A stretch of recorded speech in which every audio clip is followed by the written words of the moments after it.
తెలంగాణ రాష్ట్రంలో కోమటిరెడ్డి వెంకటరెడ్డి బీఆర్ఎస్ ఎమ్మెల్యేల గురించి ఆయన చేసిన వ్యాఖ్య కాంగ్రెస్ పార్టీలో చేరటానికి 30 మంది బీఆర్ఎస్ ఎమ్మెల్యేలు ఉవ్విళ్ళూరుతున్నారు, మాతో టచ్లో ఉన్నారు. త్వరలో బీఆర్ఎస్ పార్టీ ముక్కలు చెక్కలై ప్రతిపక్ష హోదాను కూడా కోల్పోయే పరిస్థితి వస్తుందని ఆయన ప్రజావాణి నిర్వహిస్తూ నల్గొండ సొంత జిల్లాలో ఈ చేసిన ప్రకటన రాజకీయ ప్రకంపనలను సృష్టిస్తూ ఉంది. ఇదిలా ఉంటే రేణుకా చౌదరి మాజీ కేంద్ర మంత్రి, ఆమె కూడా మాతో 16 మంది బీఆర్ఎస్ ఎమ్మెల్యేలు టచ్లో ఉన్నారని ఆమె చేసిన వ్యాఖ్య.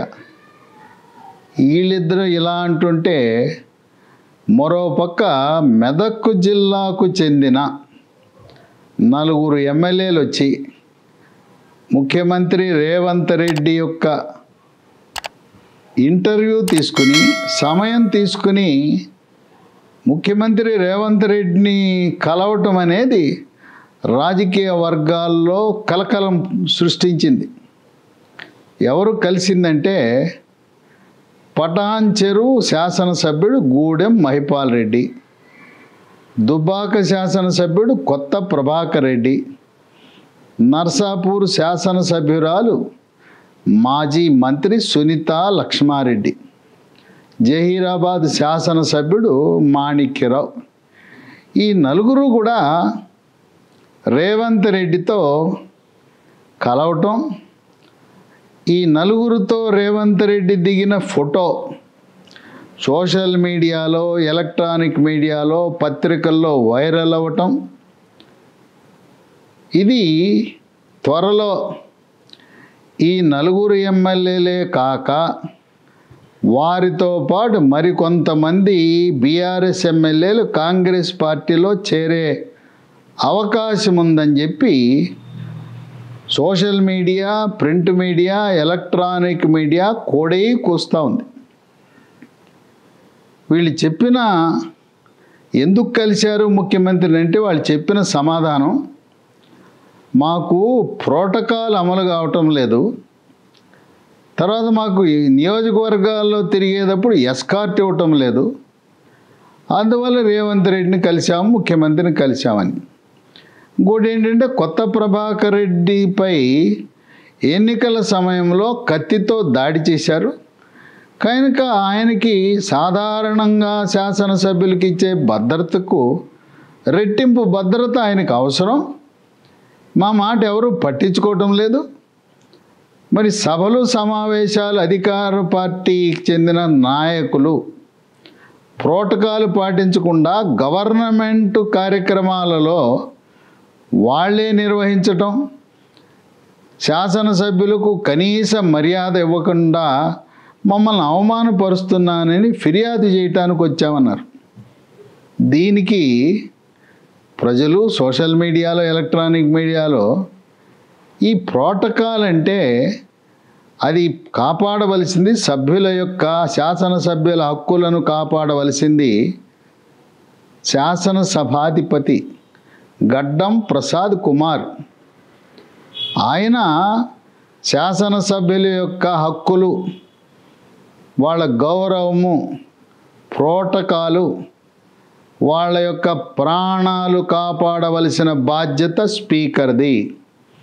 స్పీకరు డీజీపీకి ఆర్డర్ ఇవ్వచ్చు, అభ్యర్థన కాదు. స్పీకరు కొత్త ప్రభాకర్ రెడ్డికి రెట్టింపు భద్రత ఇవ్వండి అంటే ఇవ్వాల్సిందే. అట్లాగే ప్రోటోకాలు పాటించని జిల్లా కలెక్టరు, జిల్లా ఎస్పీ, రాష్ట్ర ప్రభుత్వంలో పనిచేసే ఉన్నతాధికారులపై చర్య తీసుకునే హక్కు స్పీకర్కు ఉంది.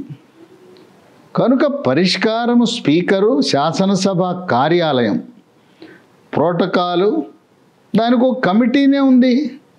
ఎవరైనా కూడా శాసనసభ్యుడిని అవమానపరిచినా సముచిత రీతిలో గౌరవించకపోయినా పత్రికలు ముద్రించేటప్పుడు ఆహ్వాన పత్రికల ముద్రణలో కానీ శిలాఫలకాలు అక్కడ ప్రోటోకాల్ ప్రకారం పేర్లు రాయాలి. అవన్నీ ఉల్లంఘనకు జరిగితే అధికారులను శిక్షించే హక్కు శాసనసభ స్పీకర్కు ఉంది. అది కాకపోయినా ఈ ఎస్కార్ట్ ఇవ్వటం లేదు, మాకు రెట్టింపు భద్రత కొత్త ప్రభాకర్ రెడ్డి కావాలంటే జిల్లా ఎస్పీ ఉన్నాడు, ఇంటెలిజెన్స్ డీజీపీ ఉన్నాడు, లేదు డైరెక్టర్ జనరల్ ఆఫ్ పోలీస్కి వీళ్ళు శాసనసభ పక్ష నేత ద్వారా కేసీఆర్ అస్వస్థతతో ఉన్న కేటీఆర్ ఒక లెటర్ పెడితే వెంటనే పని అయిపోతుంది. దాన్ని ఏదో సాకుగా పెట్టుకుని ఇవన్నీ చిన్న చిన్న విషయాలు పరిష్కారము శాసనసభాధిపతి దగ్గర ఉన్న త్వరలో బీఆర్ఎస్ పార్టీని వీడి కాంగ్రెస్ పార్టీలో చేరదామనే ఆలోచనతోనే రేవంత్ రెడ్డిని కలిసి మాట్లాడుకున్నారని విస్తృతంగా తెలంగాణ రాష్ట్ర ప్రజలు, తెలుగు వారందరూ కూడా భావిస్తున్నారు. వీళ్ళు ఎన్ని ఖండనలు ఇచ్చినా ఎవరు నమ్మే పరిస్థితి లేదు. 39 మంది శాసనసభ్యులు గెలిస్తే బీఆర్ఎస్కి ఈ నలుగురేనా? ప్రతిపక్ష పార్టీలో ఉండే ఎమ్మెల్యేలకు నిధులు కేటాయించటం జరగదు. ఇప్పుడు వీళ్ళు బీఆర్ఎస్ వాళ్ళు అధికారంలో ఉన్నప్పుడు ప్రతిపక్ష ఎమ్మెల్యేలు ఉన్న నియోజకవర్గాలకు నిధులు కేటాయించలా. మరి అది సహజం. అప్పుల కుప్పలో ఉన్న తెలంగాణ నిధుల కొరతతో సతమతమవుతుంటే 6 గ్యారెంటీలు అమలు చేయలేని పరిస్థితిలో మా నియోజకవర్గాల అభివృద్ధి కోసం వచ్చామంటే ఎవరు నమ్మే పరిస్థితిలో లేదని విశ్లేషకులు భావిస్తున్నారు. ఇక వీళ్ళు అభివృద్ధి అంటే గూడెం మహిపాల్ రెడ్డి, ఆయన పటాన్చెరు శాసనసభ్యుడు. ఆయన కోరిక ఏంటి? ఇప్పటి వరకు మియాపూర్ వరకే పరిమితమైన మెట్రో, అది BHEL దాటి పటాన్చెరు వరకు ఈ మెట్రో విస్తరణ జరిగితే అది ఆయన వల్ల జరిగింది. ఇక ఆయన శాశ్వతంగా ఆయన కుటుంబం రాజకీయాల్లో స్థిరంగా మహిపాల్ రెడ్డి వల్లనే ఈ మెట్రో వచ్చిందని రోజు మాట్లాడుకుంటారని ఆయన సంకల్పం. ఇక సునీతా లక్ష్మారెడ్డి ఆమె కాంగ్రెస్ మనిషి. ఆమె రాజకీయ చరిత్ర అంతా కాంగ్రెస్. ఆమె వైఎస్ రాజశేఖర రెడ్డి క్యాబినెట్లో, రోసయ్య క్యాబినెట్లో, కిరణ్ కుమార్ రెడ్డి క్యాబినెట్లో మంత్రిగా పనిచేశారు. 2014లో లోక్సభకి, మెదక్ లోక్సభకి పోటీ చేశారు కాంగ్రెస్ అభ్యర్థి తరపున, ఓడిపోయారు. కనుక కాంగ్రెస్ రక్తము ప్రవహిస్తున్న సునీతా లక్ష్మారెడ్డి ఆమె కాంగ్రెస్లోనే ఉండాలని కోరుకుంటారు. ఈ ఎమ్మెల్యేలంతా మొదటిసారి గెలిచిన ఎమ్మెల్యేలు కాదు, వీళ్ళకేం పరిజ్ఞానం లేదని కాదు, వీళ్ళంతా సీనియర్లు. ముఖ్యమంత్రిని ప్రతిపక్షములో ఉన్న శాసనసభ్యులు వాళ్ళంతటిగా వాళ్ళుగా కలిశారంటే ఏం జరుగుతుంది అనేది వాళ్ళకి తెలుసు. పార్టీకి సంకేతాలు కూడా వెళ్తాయి అనేది కూడా తెలుసు. ఒక విశేషం ఏంటంటే ఈ 4 ఎమ్మెల్యేలు కూడా హరీష్ రావు ఆయనకి అత్యంత సన్నిహితులు. మెదక్ జిల్లాలో ఈ 4 యొక్క ప్రయోజనాలు కాపాడటంలోనూ, వాళ్లకు సీట్లు వచ్చేలా వ్యూహరచన చేయటంలోనూ, గెలిపించడంలోనూ హరీష్ రావు క్రియాశీలక పాత్ర పోషించాడనే ప్రచారం జరుగుతూ ఉంది. అది వాస్తవం కూడా. ఈ 4 ఎందుకు పంపించాడు? త్వరలో హరీష్ రావు కూడా మరికొంతమంది ఎమ్మెల్యేలతో కలిసి, ఇప్పుడు 39 మంది ఉన్నారు, 13 మంది ఎమ్మెల్యేలు వేరుకుంపడి పెట్టుకుని మేము బీఆర్ఎస్ పార్టీని వీడుతున్నామంటే ఈ పార్టీ ఫిరాయింపు చట్ట పరిధిలో కూడా రారు. కనుక ఈ 4తో ప్రారంభమై మరికొంతమంది కూడా ఉన్నారు. ఈ టీంకి హరీష్ రావు నాయకత్వం వహిస్తాడనే ఊహాగానాలు కూడా ఉన్నాయి. దానికి ఒక కారణం కూడా ఉంది. ఇప్పుడు హరీష్ రావు కాళేశ్వరం ప్రాజెక్టు ప్రారంభం నుంచి ఆయన జలవనరుల శాఖ మంత్రిగా ఉన్నాడు.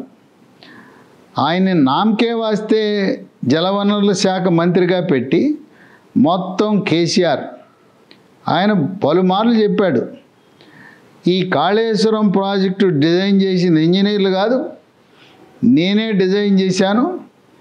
ఈ మోటార్లు ఎక్కడ పెట్టాలి, బ్యారేజీలు ఎక్కడ కట్టాలి అన్నీ నేనే చెప్పాను.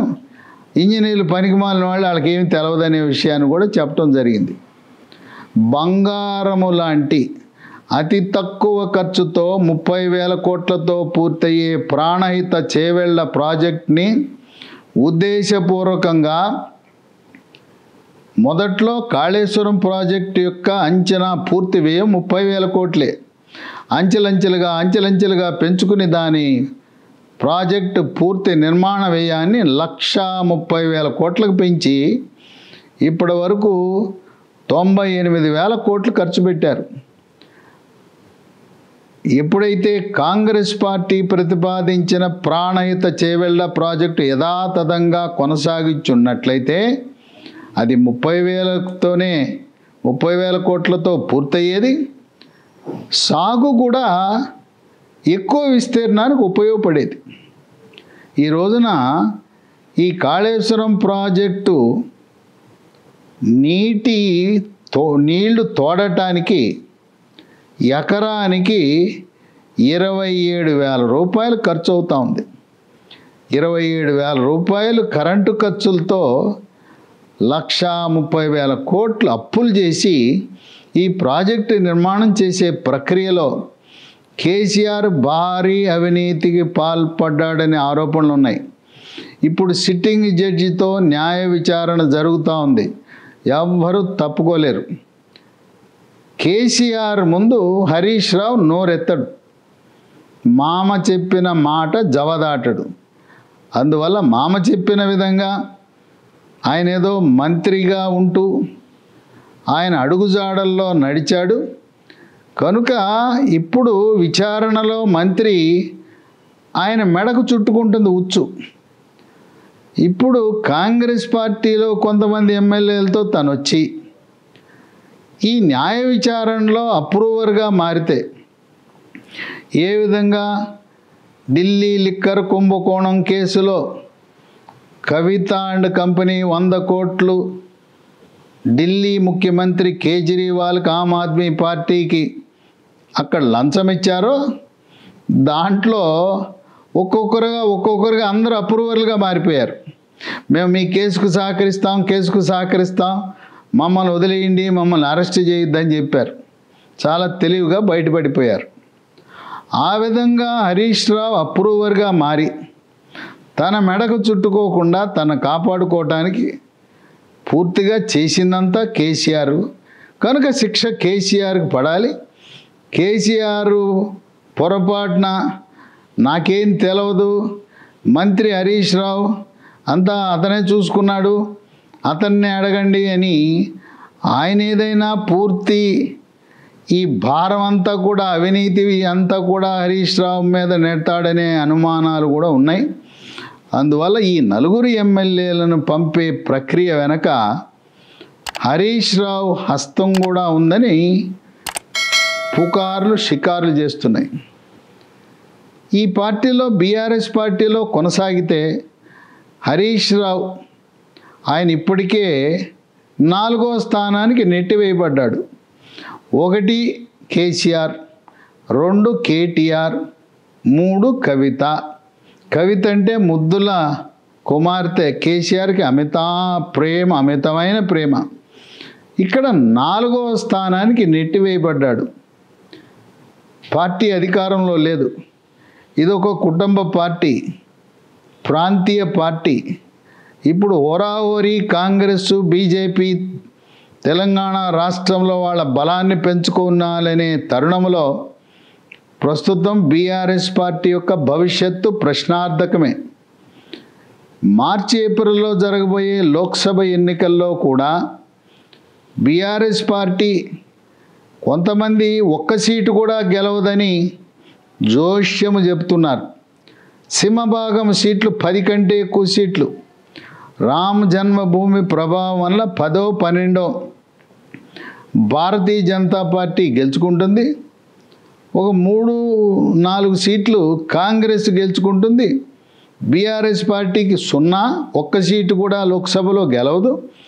ఎంఐఎం వాళ్ళు 1 సీటు గెలుస్తారని ప్రచారం ఉన్నది.